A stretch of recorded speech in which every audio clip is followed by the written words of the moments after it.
The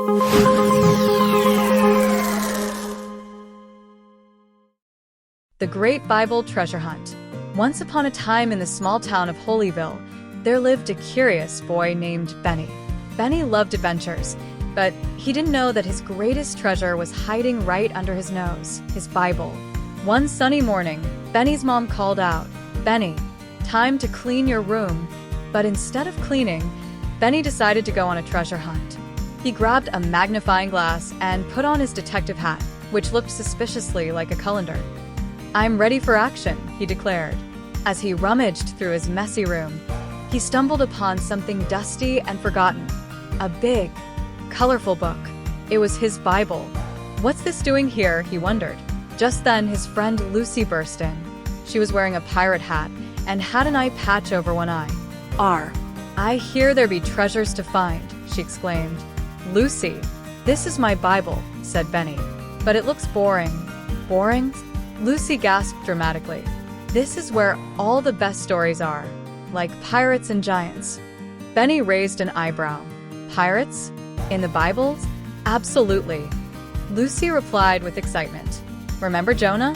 He got swallowed by a giant fish, like being eaten by a sea monsters." Benny giggled at the thought of Jonah swimming around inside a fish while trying to read his favorite comic book. "Okay," Benny said, flipping open the Bible. "But what else is in here?" Lucy leaned closer and whispered as if sharing a secret.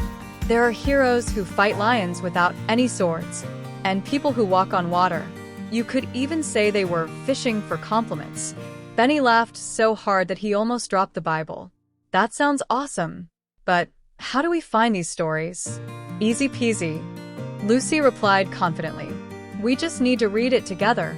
Think of it as our treasure map." So they settled down with some snacks, because every great adventure requires snacks, and began reading about David and Goliath. After hearing how David defeated Goliath with just one stone, Benny jumped up excitedly. "I could totally take on Goliath with my slingshot or maybe my water balloon launcher." Lucy rolled her eyes playfully. "Just remember to bring your bravery from God along, too."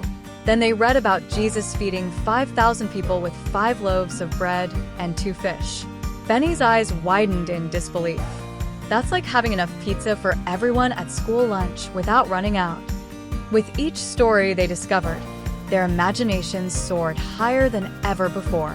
Suddenly, Mom peeked into the room and saw them laughing with crumbs everywhere from their snack attack.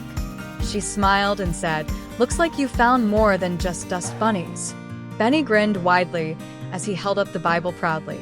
"Mom, we found treasure." She chuckled softly and replied, "You sure did. Remember that reading your Bible can lead you to many amazing adventures." From that day on, Benny realized that reading his Bible wasn't boring at all. It was an exciting journey full of laughter and lessons. And so, whenever someone asked him why he read his Bible, he'd respond with a wink, "Because it's way better than cleaning my room." And they all laughed together, because sometimes finding treasure means discovering joy right where you are. That's all for today's Children's Bible Story Time.